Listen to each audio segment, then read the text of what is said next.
নমস্কার বন্ধুরা, কেমন আছেন সবাই? ঈশ্বরের কাছে সকলের মঙ্গল কামনা করে আরেকটি নতুন ব্লগ নিয়ে চলে এলাম। আজ শনিবার। চলুন আজকে আপনাদের সঙ্গে একটা টপিকস নিয়ে আলোচনা করি। রান্নাও হবে আর একটা টপিকস নিয়ে আলোচনাও করব। আজকে একটু একটু সব রান্না আমি রেখে তরকারি রেখে দিয়েছি। ছেলে স্কুলে যাবে খেয়ে কিছুটা ওকে করে দিয়ে তারপরে আমি নারীদের দিকেই আঙ্গুল তুলি কোনো কিছু খারাপ কিছু হলে। মানে এই যে ধরুন বলি না, নষ্ট মেয়ে।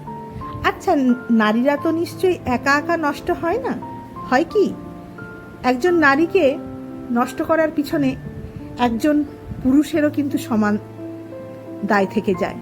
কিন্তু তবুও আমরা সমাজে নারীদের ওপর আঙুল তুলতে কিন্তু ছাড়ি না।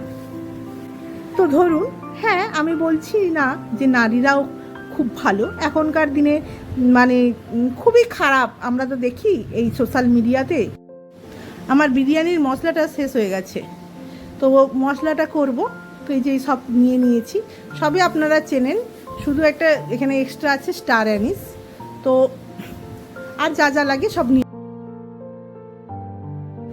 দুই পাশে দুটো কড়াই বসিয়ে দিয়েছি। এপাশে মিক্সড ভেজের সবজিগুলোকে ভেজে নেব, আর ওই পাশে ওই বিরিয়ানির মশলাটা করব। তারপর এবার এর মশলাটা করতে হবে। তো চলুন আপনাদের একটি কাহিনী শোনাই।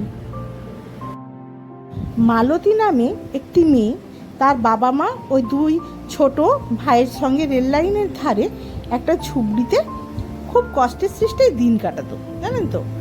দিয়ে তাতে তারা খুব মিলেমিশেই থাকতো। ট্রেন যাত্রীদের কাছে ওই ভিক্ষাবৃত্তি করে কোনো রকমে একবেলা খেয়ে একবেলা না খেয়ে থাকতো। কষ্ট হতো বটে, কিন্তু তারা কিন্তু সবাই আনন্দেই দিন কাটাতো। আমাদের যাতায়াতের পথে, মানে আমরা যে রাস্তা দিয়ে যেতাম সেই রাস্তা দিয়েই ওদের বাড়িটা পড়তো।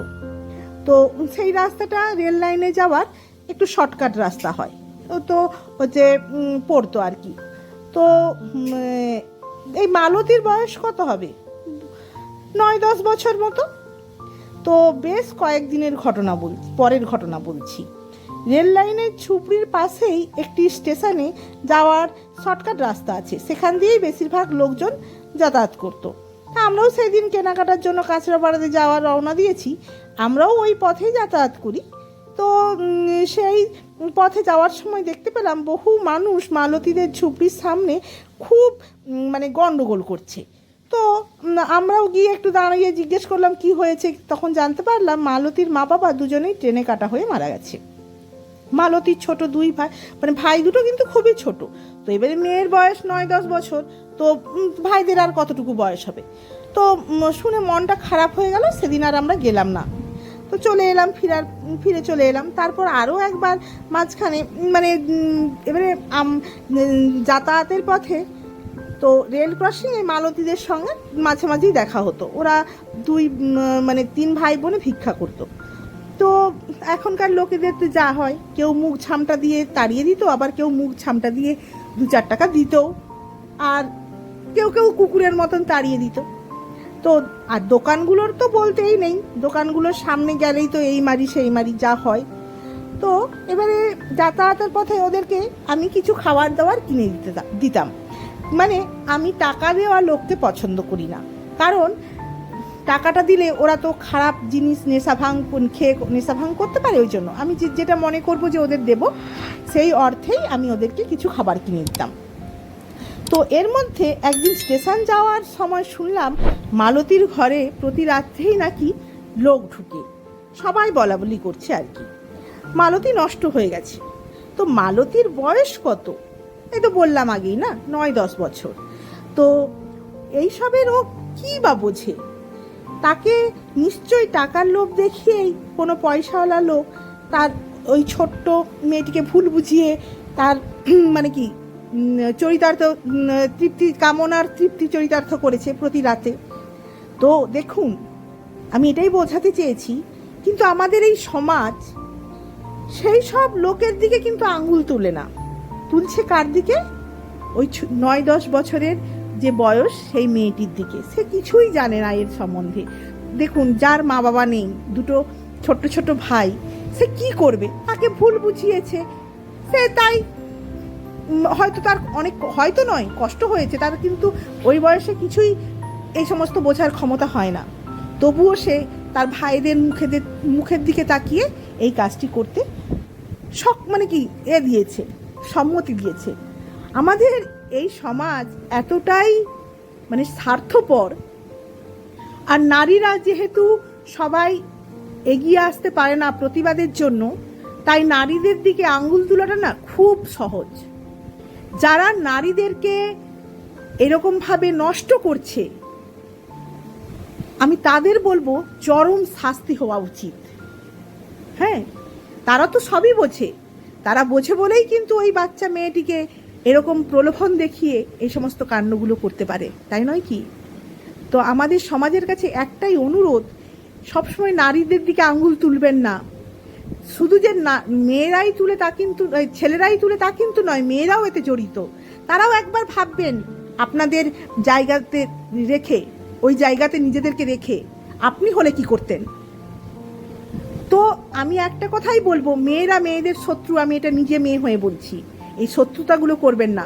কখন বলা যায় না, আপনাদের ক্ষেত্রেও কিন্তু এরকম ঘটনা ঘটতে পারে, তাই না? সেই কারণে প্রতিটা মেয়ের পাশে দাঁড়ান, তবেই দেখবেন এই সমস্ত যারা মানে খারাপ মনোবৃত্তি নিয়ে আমাদের দেখে, তাদের মানে চোখগুলো যদি আমরা এক একটা করে উপড়ে দিতে পারি না, তখন আর ওরা ভয়ে তাকাবে না আমাদের দিকে। তাই নিজেরাই নিজেদের রক্ষা করতে শিখুন পাশে থেকে। নারীর শক্তি হতে পারে। আমরা নারীরা যদি এক হই, এইটা না ভেবে যে ওর হচ্ছে তো কি হচ্ছে, দেখুন ওই যে বলে না কথায় আছে, ঘুঁটে পড়ে গোবর হাসে, সে দিনটা তারও আসতে পারে, কিন্তু বলা যায় না। তাই প্রতিটা নারীরকেই অনুরোধ করব, হিংসা নয়, নিজেদেরকে বাঁচাতে শিখুন। এই যে দেখুন, আপনাদের সঙ্গে কথা বলতে বলতে আমি কিন্তু আমার এটা হয়ে গেল, ওই মশলাটা, বিরিয়ানি মশলাটা। আর এই যে এইটা দিয়েছি, তিল, পোস্ত, কাজু বাদাম আর দুটো দিয়েছি এলাচ, এই মিক্সড ভেজে দেবো বলে। তো যাই হোক, আমাদের নিজেদের সম্মান নিজেদেরকে বাঁচাতে গেলে আমাদের নিজেদেরকেই একাত্ম হতে হবে, একজোট হতে হবে, তবেই কিন্তু আমরা সমাজে নিজেদের সম্মান প্রতিষ্ঠা করতে পারবো, না হলে কিন্তু নয়। বড়লোকের বাড়ির মহিলারা ভাবছেন, আমার কি, আমার বর তো রোজগার করে নিয়ে আসে। একবারও ভেবে দেখেছেন আপনার বর যে সঠিক পথে রোজগার করে আপনাকে হাতে তুলে দেয় কিনা, বা আপনার মেয়েটি ছেলেটি সেই সঠিক পথের রোজগারের মানুষ হচ্ছে কিনা?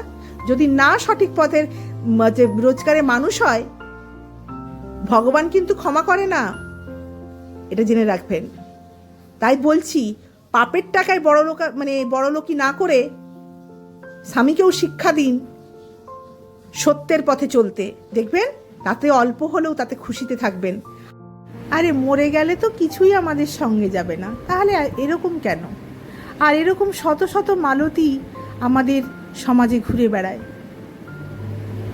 তো অনেক কথাই বললাম, মনে কিছু করবেন না, সমাজে যা দেখছি তাই বলছি। তো চলুন, আজকের মতো ব্লগটি আমি এখানেই শেষ করছি।